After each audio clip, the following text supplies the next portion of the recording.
Mahnur 16731.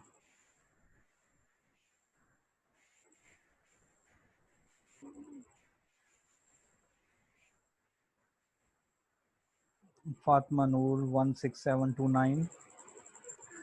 जी sir. बेटा आवाज आ रही है? जी सर, अब आई है। अब आई है। स्लाइड्स नजर आ रही हैं? जी सर, आ रही है, स्क्रीन क्या लिखा शेयर है। हुआ है उसके ऊपर? Protein structure prediction, Sheikh okay Arsalan Ashraf side. Okay, thank you बेटा. So now we will discuss protein structure prediction. Inshallah Taala. Okay, we have a snake here. Maniza Maqsood.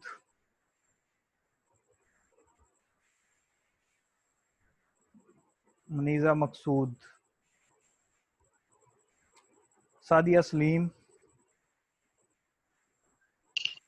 Yes sir. बेटा ये क्या नजर आ रहा है स्क्रीन पे? एक स्नेक है, वो शायद किसी ग्लास को बाइट कर रहा है, किसी समथिंग ग्लास लाइक। को बाइट कर रहा है, उसका जो है वो पॉइजन निकाला जा रहा है. और अगर ये जो ग्लास में ओके, पॉइजन है, ये कोई पी ले तो कि उस वो मर जाएगा कि नहीं मरेगा? ही विल डाई और नॉट?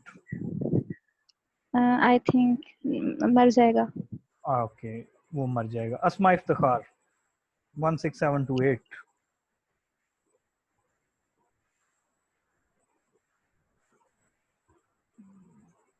मारिया नासिर.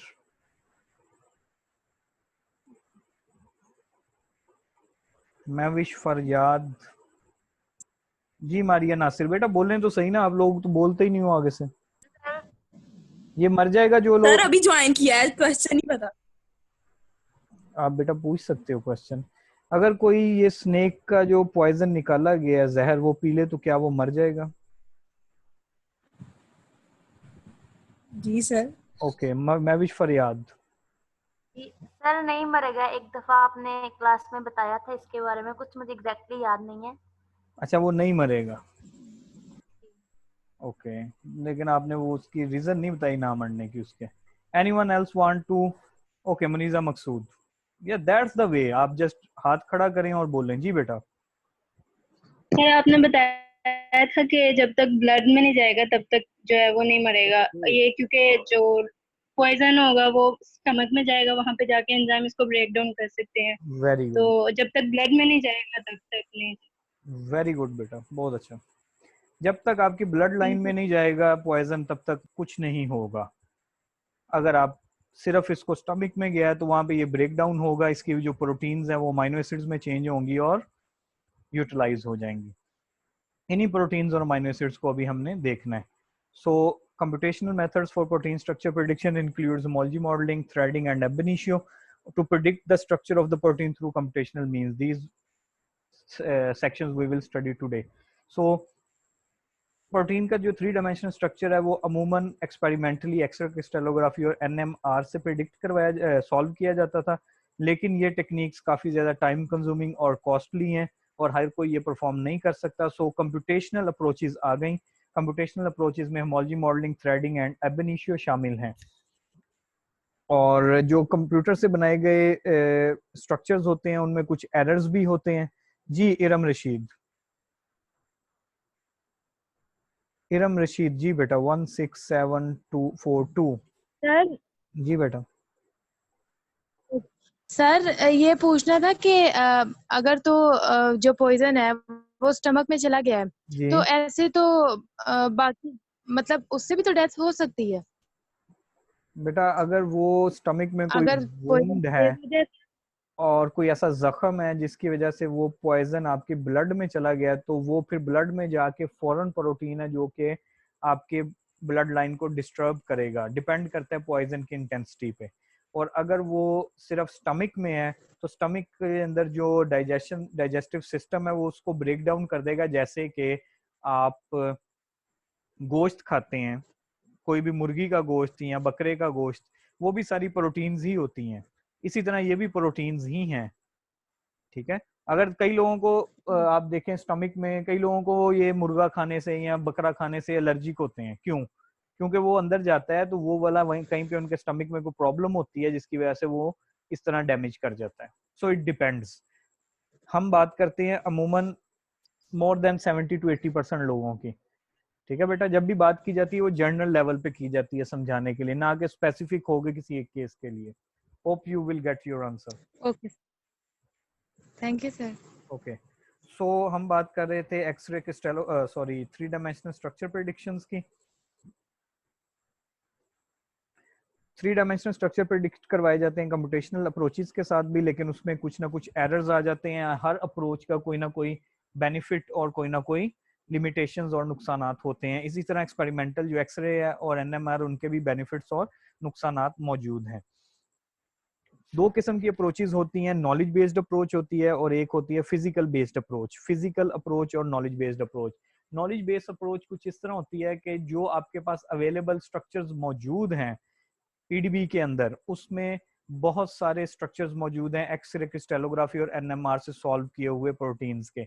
अब उनके अंदर जो डाटा मौजूद है वो सारे का सारी नॉलेज जो है उसको निकाल लिया जाता है और उसको एक इंफॉर्मेशन की शक्ल दे दी जाती है। सपोज अगर हम देखें कि उसमें एक प्रोटीन पड़ी है जिसमें सीक्वेंस इस तरह है, कुछ alanine, proline, lysine, isoleucine, tryptophan, तो वो अगर इस तरह अमीनो एसिड आए तो वो किस तरह का स्ट्रक्चर बनता है, उसमें कैसे बॉन्ड लेंथ बनती है, कितना बॉन्ड एंगल आता है, कितना टॉर्जन एंगल आता है, वो सारी इंफॉर्मेशन निकाल ली जाती है। और अगर दोबारा कोई ऐसी प्रोटीन जिसका स्ट्रक्चर ना मौजूद हो तो और लेकिन उसकी सीक्वेंस इसी तरह हो जिस तरह की ये सीक्वेंस मैंने बताई थी, तो यही वाली इंफॉर्मेशन यूज करके उस सीक्वेंस का स्ट्रक्चर प्रिडिक्ट करवाया जाता है।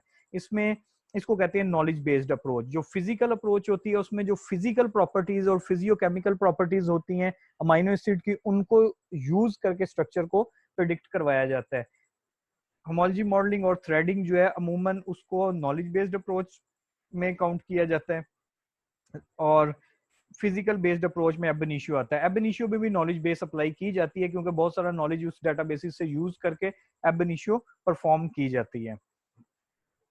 अब हमारे पास कंप्यूटेशनल मेथड्स आ गए हैं। मेजर टेक्निक्स में टेम्पलेट यूज करके जो मेथड्स हैं वो है होमोलॉजी मॉडलिंग एंड थ्रेडिंग, और जो टेम्पलेट फ्री है वो एब इनिशियो है जिसमें physics based knowledge based data use किया जाता है।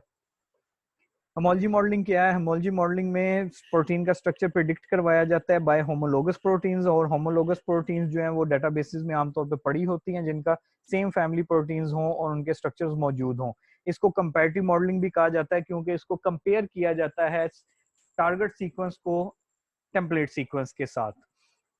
अगर दो प्रोटीन्स का सिमिलर स्ट्रक्चर है तो मोस्ट प्रोबेबली उनका सिमिलर फंक्शन भी होगा। अगर दो प्रोटीन की सिमिलर सीक्वेंस है तो मोस्ट प्रोबेबली उनका सिमिलर स्ट्रक्चर भी होगा। तो अगर किसी प्रोटीन का स्ट्रक्चर मौजूद नहीं है लेकिन उसी प्रोटीन फैमिली की दूसरी प्रोटीन का स्ट्रक्चर मौजूद है या उसकी सिमिलरिटी मोर देन 70 to 80% आ रही है, तो उस जो सॉल्व्ड प्रोटीन है उसकी बैकबोन के कोऑर्डिनेट्स को उठा लिया जाएगा और उनको यूज किया जाएगा जो अननोन स्ट्रक्चर है उसको जनरेट करने के लिए। आपने एक बहुत वेल नोन फ्रेज सुनी होगी, similar structures has similar functions, so similar sequences has similar structures। so इस phrases के ऊपर पूरी की पूरी बेस कर रही है homology modeling की।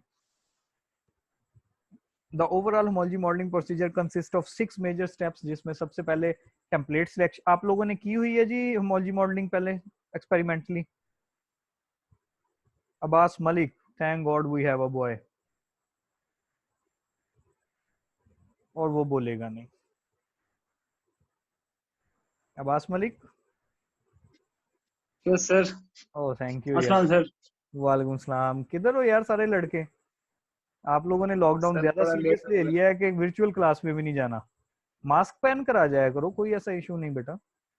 पहना हुआ है सर ऑलरेडी। पहला हूं मैं कि छत पे क्लास ले रहे हो, पहना हुआ है, कमरे में भी पहना हुआ है। आपको पता जी है बेटा sir. Excessive use of mask is also dangerous. घर में मास्क नहीं ना नहीं पहने पहनता है सर। बड़ी छेती मुकरियां उना पैरा थे ही रूम में नहीं मुकर। पहनता, बाहर ही पहनते सर। आपने कहा मैंने अभी मास्क पहना हुआ है। No. Don't be confuse and nervous. Anyhow thank you for joining. Asma Taj 16719। जी सर। बेटा आप लोगों ने होमोलॉजी मॉडलिंग की है? एक्सपेरिमेंटली बात कर रहा हूँ, सर प्रैक्टिकली नहीं की। प्रैक्टिकली नहीं की। सॉरी टू हियर नहीं। That. I will try to perform for you if I will have time. Okay. और अगर हम कल यूनिवर्सिटी ओके इंशाल्लाह सर। दुआ करें, अल्लाह पाक मदद करे सबकी, यूनिवर्सिटी ओपन हो जाएगी तो शायद आमीन। हम वहाँ पे अपनी कंप्यूटर लैब में इसको परफॉर्म करेंगे इंशाल्लाह ताला। Anyhow, इंशाल्लाह sir. focused and try to understand the steps. It will help you for experiments. Template selection में आपके पास सबसे पहले आपको एक टेम्पलेट लेना होता है, जैसे कि अभी हम काफी देर से डिस्कस कर रहे हैं कि एक सॉल्व्ड स्ट्रक्चर को लेना है जिसको हम टेम्पलेट कहते हैं। टारगेट सीक्वेंस वो सीक्वेंस होती है जो कि जिसका स्ट्रक्चर हम प्रिडिक्ट करवाना चाहते हैं। तो टेम्पलेट जो है वो पड़े होते हैं, पीडीबी में भी पड़े हुए हैं और बहुत सी डेटाबेसेस हैं, लेकिन अमूमन पीडीबी से लिए जाते हैं क्योंकि PDB is considered as the most reliable database for structures, जो कि प्रिडिक्टेड स्ट्रक्चर्स हैं उनकी मोस्ट रिलायबल डेटाबेस उसको समझा जाता है। तो टेम्पलेट जो है, हम सबसे पहले जो टारगेट सीक्वेंस है उसको सर्च किया जाता है टेम्पलेट्स के लिए पीडीबी के अगेंस्ट ब्लास्ट पी को यूज करते हुए, और उसके अंदर से फिर हम उस टेम्पलेट को बाहर निकाल लेते हैं अपने फर्दर एक्सपेरिमेंट्स के लिए। हाँ, इसके लिए ब्लास्ट पी सॉफ्टवेयर यूज किया जाता है अगेंस्ट पीडीबी। अगर आप लोग करना चाहते हैं कमांड बेस्ड, अगर आपकी कोडिंग और आपकी लैंग्वेज स्ट्रांग है तो आप command based programming language software भी यूज कर सकते हैं। एस सर्च और स्कैन पीएस है, ये ज्यादा बेहतर और सेंसिटिव सॉफ्टवेयर्स हैं for experiment of this one. Homology modelling अगर आप करना चाहते हैं तो तीन किस्म के एक्यूरेसी और लायबिलिटी जोन्स को डिफाइन किया गया है। अगर तो सिमिलरिटी टारगेट सीक्वेंस की और टेम्पलेट सीक्वेंस की 20% से कम होगी तो इसको मिडनाइट जोन कंसिडर किया जाएगा, और ये जो टेम्पलेट है और इससे प्रिडिक्टेड स्ट्रक्चर जो है वो इतना रिलायबल नहीं समझा जाएगा। अगर 20% to 40% अगर सिमिलरिटी आ रही है टारगेट सीक्वेंस की टेम्पलेट सीक्वेंस के साथ तो इसको ट्वाइलाइट जोन कहा जाता है, और इसमें भी एरर्स आ जाते हैं अमूमन। अगर आप सेफ जोन में है, मोर देन 40% सिमिलरिटी आपको मिल रही है टारगेट एंड टेम्पलेट सीक्वेंस की, तो आप उसको सेफ जोन कंसीडर करोगे और उसको स्ट्रक्चर को रिलायबल समझा जाएगा, लेकिन आपको फिर भी उसमें से रोटामर्स और आउटलायर्स को रिमूव करना पड़ेगा। मेरा अपना जो 10 साल का या 8-9 साल का एक्सपीरियंस है स्ट्रक्चर प्रिडिक्शन का, मैं ये सुजेस्ट करता हूँ अमूमन कि मोर देन 60% सिमिलरिटी हो तो फिर रिलायबल रिजल्ट्स आते हैं, अदरवाइज आपको काफी मेहनत करनी पड़ती है उस स्ट्रक्चर को रिलायबल बनाने के लिए। उसके बाद आपके पास नेक्स्ट जो स्टेप है टेम्पलेट सिलेक्शन के बाद, template selection is the most crucial step. अगर आपने गलत टेम्पलेट सिलेक्ट कर लिया है तो आपका तमाम का तमाम स्ट्रक्चर जो है वो गलत हो जाएगा। तो आपको उसके लिए बहुत केयरफुल रहना पड़ेगा, आपको उसकी query coverage, E value, maximum score, similarity सबको देखना पड़ेगा। उसको वो होमोलोगस प्रोटीन है, वो ऑर्थोलोगस प्रोटीन है, उसके कितने अमीनो एसिड्स मिस हैं, उसकी बैकबोन कौन सी है, उसके कोऑर्डिनेट्स कौन से हैं, इन सब चीजों को मद्देनजर रखते हुए आप टेम्पलेट को सिलेक्ट करेंगे, and it is the most crucial step. After that, we have to align the target sequence with the template sequence, and with this alignment, we can analyze the gaps between the sequence. Usually, if you have, who is there? अस्सलाम वालेकुम sir, अमन सफीर। वालेकुम सलाम, अमन सफीर जनाब। हमें disturb करने का क्या मकसद था आपका कि मैं बताऊं मैं लेट आया हूं? अमन सफीर, लो अब हम पूछ रहे हैं तो आप गायब हो गए हो, पहले आप बिन बुलाए आ गए। नहीं सर, वो मुझे पता नहीं था, मुझे लगा कि शायद क्लासेस के 3 टाइम है आई थिंक। अच्छा, क्लासेस बेसिकली आज 4 थी, लेकिन उनको समराइज कर रहा हूँ मैं 2 क्लासेस में ही ना। तो वैसे डिटेल्ड लेक्चर्स भी होंगे यूट्यूब पे। तो thank God you are here, try to attend the class on time, thank you so much. इंशाल्लाह सर। अलाइनमेंट जो है उसमें हम टारगेट सीक्वेंस के साथ अलाइन करते हैं टेम्पलेट सीक्वेंस को, और कई मरतबा आपको पता है सीक्वेंस को अलाइन अगर आपने अलाइनमेंट बाय हैंड की है और सीखी है तो आपको इस चीज का अंदाजा होगा कि कंजर्व्ड रेजिड्यूज को अलाइन किया जाता है और कई मरतबा उसमें बहुत सारे गैप्स को ऐड करना पड़ जाता है। अमूमन अगर आपकी टारगेट सीक्वेंस में गैप्स आ गए हैं तो उधर लूप्स आने के चांसेस हैं, होल्स के चांसेस हैं, जो कि एक एरर समझा जाता है। सो अलाइनमेंट करने के लिए आपके पास टी कॉफी, क्लस्टर डब्ल्यू और क्लस्टर ओमेगा जैसे सॉफ्टवेयर्स हैं। आप मॉडलर के साथ भी अलाइनमेंट कर सकते हो अगर आपको करनी आती है, अदरवाइज आप बाहर मॉडलर से बाहर टी कॉफी या किसी और सॉफ्टवेयर से अलाइनमेंट करके अलाइनमेंट की जो फाइल है वो भी रख सकते हो मॉडलर में for further experiment. Incorrect alignment at the stage leads to incorrect designation of homologous residues and therefore to incorrect structural models. Therefore, the possible multiple alignment algorithm are Paraline and T-Coffee should be used for this purpose. Backbone model building, इसमें जैसे कि एक human being है, हमारी vertebral column है, या हर animal के पास एक बैकबोन होती है जो कि उसकी बॉडी को स्टेबल करने के लिए हेल्प करती है, उसकी स्टेबिलिटी के लिए उसको सपोर्ट करती है। तो इसी तरह प्रोटीन की बैकबोन होती है। प्रोटीन की बैकबोन जैसे हमारी बैकबोन है वैसे नहीं होती, लेकिन एक्चुअली उसका फंक्शन उसकी स्टेबिलिटी होता है, तो उसको बैकबोन कहा गया है। जैसे आपको याद होगा हर अमीनो एसिड का कुछ ना कोई स्ट्रक्चर्स हैं, कुछ ना कुछ नहीं, हर अमीनो एसिड का स्ट्रक्चर है, एलानिन का, ट्रिप्टोफैन का और आइसोल्यूसिन का। आपको पता है some basic every structure has carboxyl group, amine group, hydrogens, carbons. So then we have the alkyl group and the side chains. Despite from this alkyl group and this side chains we have the backbone, और इस backbone के coordinates को उठा लिया जाता है जो कि ऑलरेडी सोल्व एक्सरे क्रिस्टलोग्राफिक से पड़े होते हैं। सपोज कर लें एलानिन, ल्यूसिन, आइसोल्यूसिन की बैकबोन ले लेते हैं उसी प्रोटीन के सीक्वेंस के लिए जिसमें एलानिन, ल्यूसिन और आइसोल्यूसिन इकट्ठे आ रहे हैं, तो इस बैकबोन को इस्तेमाल किया जाता है। और अगर कंजर्व्ड रीजन आ रहा है तो उसके साइड चेन्स को भी उठा लिया जाता है, और अगर कंजर्व्ड रीजन नहीं आ रहा तो सिर्फ बैकबोन को कोऑर्डिनेट्स को लिया जाता है और उनको यूज किया जाता है। बैकबोन मॉडल बिल्डिंग बड़ी इंपॉर्टेंट है इस मामले में। लूप मॉडलिंग उसके पास आपके पास आ जाती है, अगर बहुत सारे गैप्स हैं तो उधर लूप्स आ जाएंगे स्ट्रक्चर के अंदर, और अगर स्ट्रक्चर में बहुत सारी लूप्स हैं या लूप जो है वो मोर देन 30 और 40 अमीनो एसिड है तो वो स्ट्रक्चर रिलायबल कंसीडर नहीं होगा। उस सेंस में रिलायबल कंसीडर होगा अगर वो लूप ऑलरेडी कंजर्व्ड रहे किसी ना किसी एक्सरे क्रिस्टलोग्राफिक स्ट्रक्चर में, या उस सेम प्रोटीन फैमिली में वो लूप जो है वो कंजर्व्ड आ रही है, अदरवाइज आप उसको रिलायबल कंसीडर नहीं करोगे। ये कुछ ज्यादा ही कन्वेंशनल टीचिंग नहीं हो रही, समझ आ रही है बेटा आप लोगों को?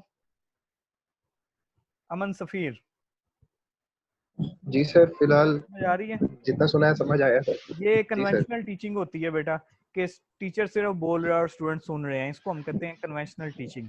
आजकल की जाती है एक्टिव लर्निंग, टीचर बार बार स्टूडेंट से क्वेश्चन पूछता है, उनको इन्वॉल्व रखता है।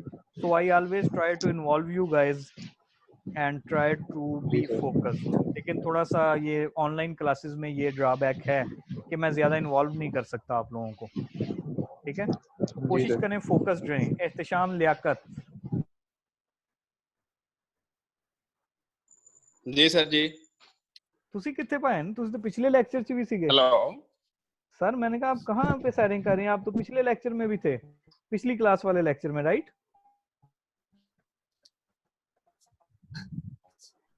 एहतशाम लियाकत, आप बायोइन्फॉर्मेटिक्स 3 वाला लेक्चर भी ले रहे थे। हेलो एहतशाम आपको आवाज आ रही है? हेलो सर, आपकी आवाज नहीं आ रही।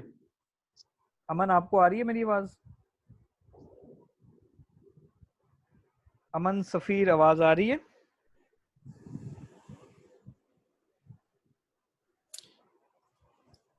किसी बच्चे को मेरी आवाज आ रही हो please raise your hand.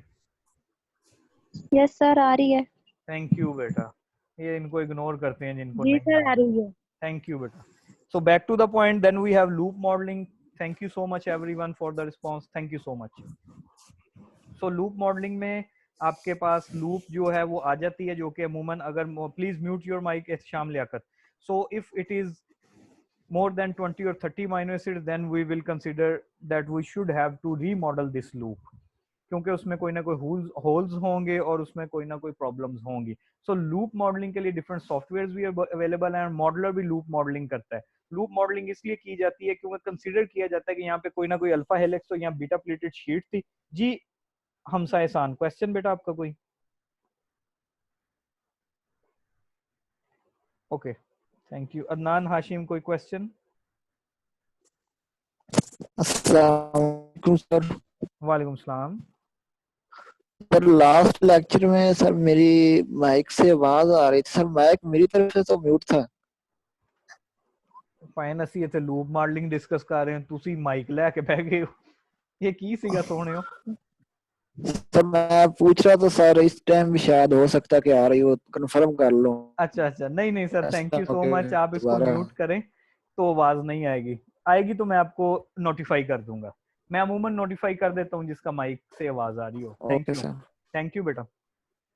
So loop modelling की हम बात ओके कर रहे थे और इसको हमने काफी डिस्कस कर लिया है। So the gaps can not be directly model, creating holes in the model, closing the gaps requires loop modeling, which is a very difficult problem in homology modeling and is also a major source of error. Currently, there are two main techniques used to approach the problem: the database searching method and ab initio. We will discuss these in later in these slides. The database method involves finding spare parts, and this is the same concept of fault recognition, and ab initio that we are going to study after that. Okay, the stamp, okay, we already discussed all these points. The confirmation of the best matching fragments is then copied into the, so we discussed already these points, that if we have the same backbone, then we will just grab that backbone coordinates and utilize for our target protein. Incorrect alignment will lead to the incorrect designation of the homology modeling and the concept of the original three-dimensional structure of that protein. So alignment should be correct, template should be correct, modeling should be done efficiently. After that, we have backbone model building. We already discussed that. Oh, okay, sorry, that was a repetition of the slides. So here we have a figure, and this figure showed that I already described you that if you have a protein of 100 amino acid protein A, and you just have a loop of 30 amino acid from amino acid number 20 to amino acid number 50. So you have to mention in loop remodeling that from this amino acid to this amino acid we want to remodel it. Otherwise, the software will remodel all the structure and you have to face the problems. FREAD, Petra, and Coda are some software that are used for the loop remodeling and backbone generation. Sidechain refinement. In sidechain refinement, if you have the conserved residues, then you can take the sidechain, the coordinates of sidechain to predict the structure of the template sequence. And if it is not so, then you can only take the coordinates of the backbone. Most current sidechain prediction programs use the concept of rotamers, which are favored sidechain torsion angles extracted from non-protein crystal structures. So if there is so many rotamers or bond lengths that are not in correct angles, torsion angles, then you have to solve these all. And if you just take the coordinates of specific side chains of the amino acids, and if it is not fitting to the template sequence, then you have to be focused on that, and you have to fix the outlier region and the rotamers, and different contexts and clashes depends on the protein structure. In prediction of sidechain conformation, only the possible rotamers with the lowest interaction energy will nearby items are selected. A specialized sidechain modeling program that has reasonably good performance is SCWRL, which is a Unix or Linux based program. And if you cannot, if you don't know how to use Linux or Unix, maybe you can jump on some online software that will help you to grab that specific outliers and rotamers to fix. WinCut is a software, as I remember, that we usually use to fix the rotamers and outliers of the protein. Then we have to refine the model. Why we refine the models? Mavish Faryad. Muhammad Umar, we have Muhammad Umar also. 16759 Muhammad Umar. Model क्यों refine करते हैं ताकि sir model refinement शायद इसलिए कि आपको शायद गलती से कोई सिलेक्ट ना हो गया हो, या उसमें दो शाहिद डाल दिए आपने एक ही फिक्रे में। सर वो दरअसल लेट आया था ना, इसलिए अच्छा, तो इसमें घबराने वाली कौन सी बात है यार, शाहिद तो बचा कर रखो, लेट आए और शाहिद भी जाया कर रहे हो। मॉडल रिफाइनमेंट उमर भाई इसलिए की जाती है कि अगर उसमें कोई आपको डीएनए का मैकेनिज्म्स याद हैं जिसमें डैमेज मैकेनिज्म, डीएनए के जो मैकेनिज्म्स होते थे, DNA repair system, thank you for reminding me. DNA repair में सिस्टम्स याद हैं? जी सर। क्यों, उसमें क्या होता था? उसमें डिफरेंट स्टेप्स के ऊपर क्रॉस चेक किया जाता है अगर कोई गलती हो तो, ऐसे ही है? ऐसे ही है सर। इसी तरह मॉडल को रिफाइन किया जाता है ताकि अगर कोई एंगल गलत हो गया है, कोई बाउंड लेंथ गलत हो गई है, कोई टॉर्जन एंगल गलत है, कोई फाई एंगल गलत है, कोई साई एंगल गलत है, कोई रोटामर गलत है, रोटामर आ गया, कोई अमाइनो एसिड आउटलायर में आ गया है, अलाउड रीजन में या फेवर्ड रीजन में नहीं आया, तो उसको फिक्स किया जाता है। So that's why we perform model refinement. Rotamer बेटा जो आपके साइड चेन सही अपनी जगह पे ना आए, सपोज उसे ए पोजीशन पे होना चाहिए था लेकिन वो बी पोजीशन पे है। अमाइनो एसिड नंबर जो एलानीन है, सपोज कर रहे हैं हमने तमाम एक्सरे क्रिस्टलोग्राफिक स्ट्रक्चर से देखा कि एलानीन का ऐसा स्ट्रक्चर, ए टाइप स्ट्रक्चर जो है वो कभी भी प्रोलीन के साथ नहीं आ सकता, लेकिन जो आपने स्ट्रक्चर प्रेडिक्ट किया उसमें है, तो आप इसको कंसीडर करोगे कि ये आउटलायर रीजन आ गया, इसको इधर नहीं होना चाहिए था। जैसे एहतिशाम लियाकत को पिछली क्लास में नहीं होना चाहिए था, वो था वहां पे, तो ये आउटलायर है उसकी उस क्लास का। ठीक है जी सर। इसी तरह जो अमीनो एसिड अपनी स्पेसिफिक पोजीशन पे नहीं आना चाहिए था उधर नहीं है, तो उसको आउटलायर कंसीडर करेंगे। फेवर्ड रीजन उसको कहेंगे कि इस एलानीन को इसी जगह पर होना चाहिए था और ये इसी जगह पर है, इसको कहते हैं फेवर्ड रीजन। एलानीन को इस जगह पर नहीं होना चाहिए था, लेकिन ये जिस जगह पर है वहां पर भी ये गुजारा करेगा, इसको अलाउड रीजन कहते हैं। एलानीन को इस जगह पर होना चाहिए था, लेकिन वो किसी ऐसी जगह पे जहां पर उसे बिल्कुल नहीं होना चाहिए, इसको आउटलायर कहते हैं। I hope you got the answer. Umar sir बिल्कुल समझ आई बेटा? जो फेवर्ड जी सर, रीजन आ है रही है। उस अमीनो एसिड को उसी जगह पर होना चाहिए, जो अलाउड रीजन है वो वहां पर होना नहीं चाहिए, लेकिन हो भी तो गुजारा हो जाएगा, लेकिन जो आउटलायर है उसको वहां पर नहीं होना चाहिए। सो इन चीजों को फिक्स करने के लिए खास तौर पे बांड लेंथ को और बांड एंगल्स को प्रोटीन को रिफाइन करवाया जाता है। प्रोटीन रिफाइनमेंट के लिए उसकी एनर्जी को मिनिमाइज करवाया जाता है। एनर्जी मिनिमाइजेशन में तमाम के तमाम आइटम्स जो हैं उनकी एनर्जी को कैलकुलेट किया जाता है और एक स्पेसिफिक थ्रेशोल्ड तक रखा जाता है। इसके लिए हमारे पास यूसीएसएफ काइमेरा भी है, और ये भी मैं आपको बता देता हूँ, अगर आपके पास सही कंसेप्ट नहीं है एनर्जी मिनिमाइजेशन के कि किस प्रोटीन को कितना एनर्जी मिनिमाइज करना है और कौन सा सॉफ्टवेयर कितने लेवल तक है करना चाहिए, तो तब भी आप अपने स्ट्रक्चर को डी शेप कर देंगे अगर आप उसको ज्यादा कर देंगे minimise. Excess of everything is bad, therefore it is important to minimize energy to regularize the local bond and angle geometry and relax close contacts and geometric chains. The goal of energy minimization is to retrieve steric collisions and strains without significantly altering the overall structure. However, energy minimization has to be used with caution because excessive energy minimization often moves residues away from their correct positions.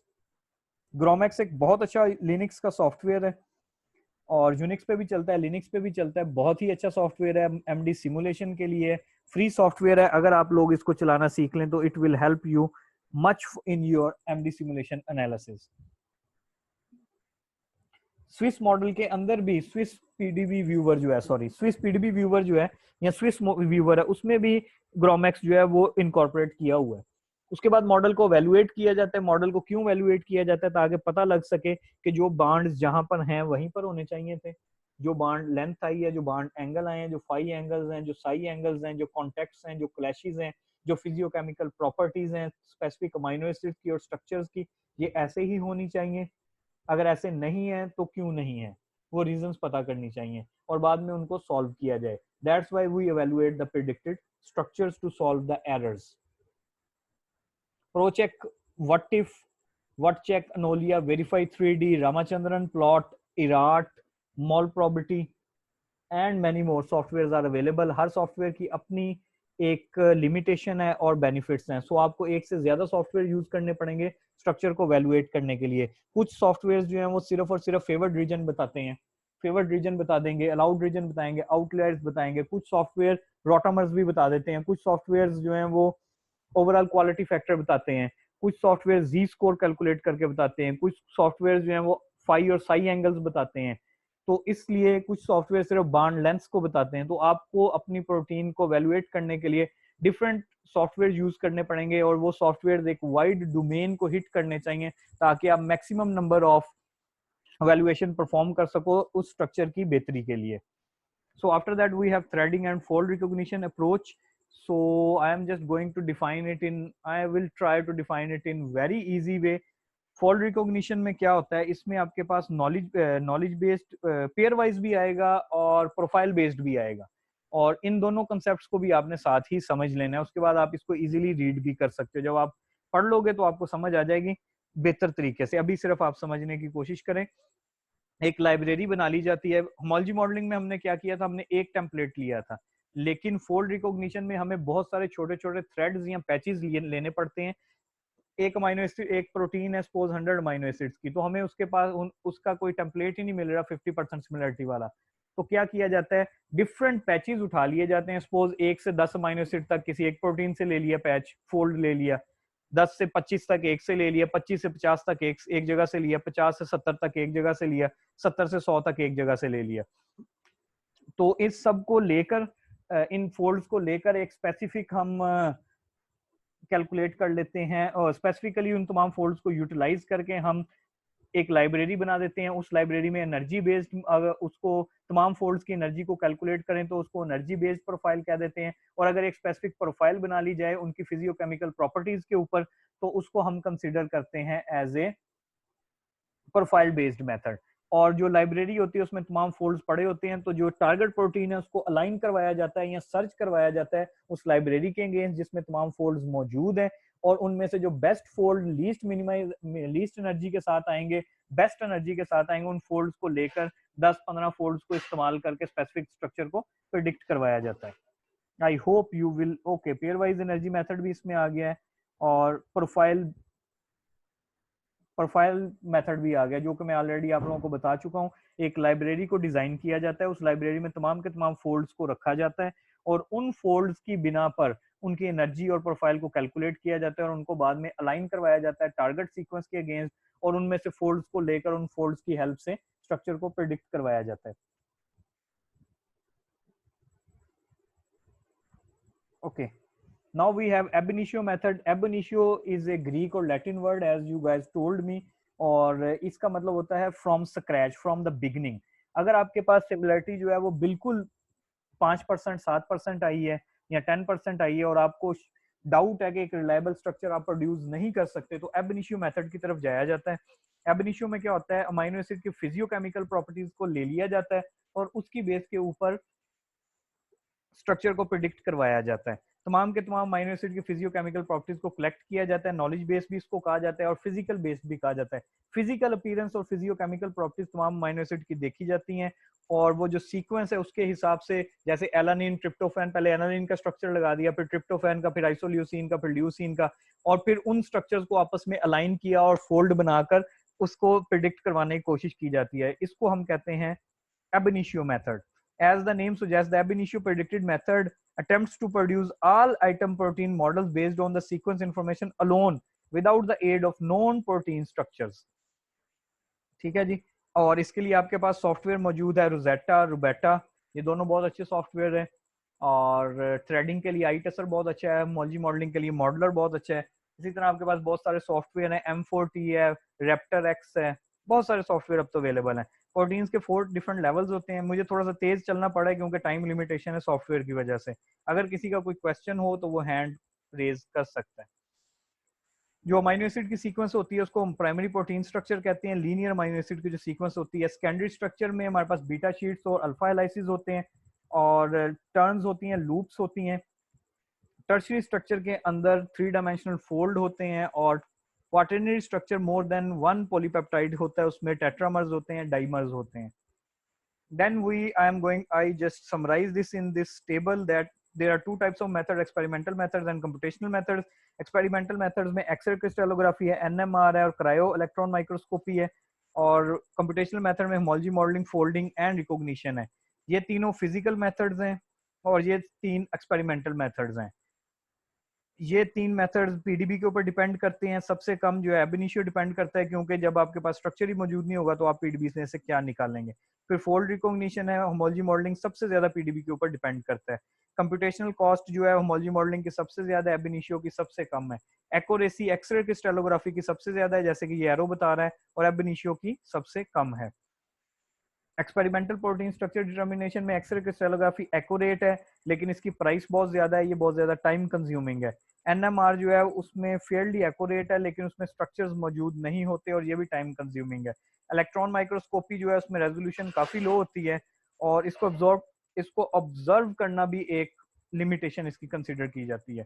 So this is an overall approach. If you have a protein structure, protein sequence, first you have to check the sequence in databases, and if you will not get the structure in the databases like PDB, then you have to predict the structure, then you will go for the multiple sequence alignment, and if you will get a good template, then you have to perform homology modeling and predict the structure. And if you will not get any good structure template, then you will first have to predict the secondary structure, and then you will move to the fold recognition method or threading and predict the structure. And if you will not get any folds for that, then you have to jump on ab initio and predict the three-dimensional structure of the protein.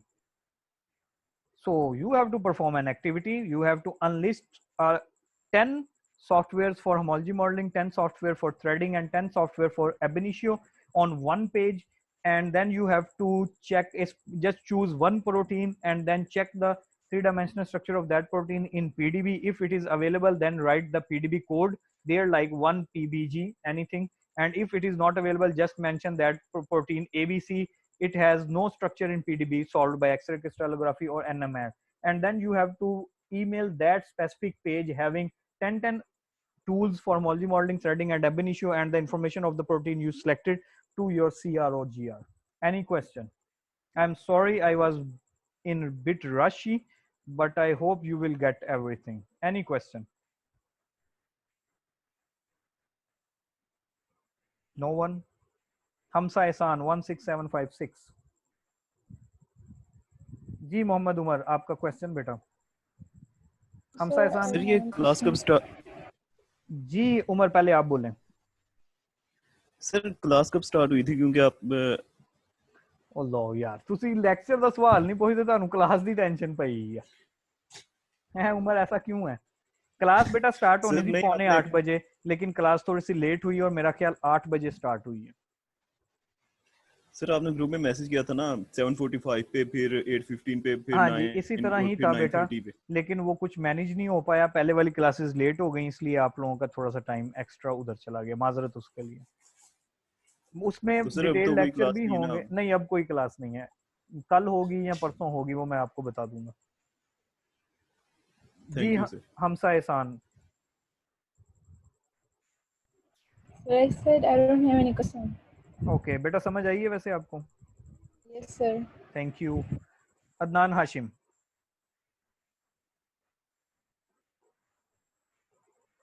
Maria Nasir. Sir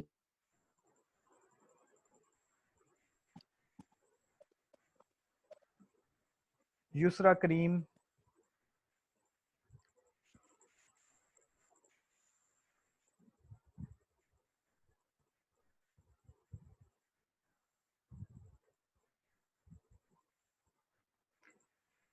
Umar,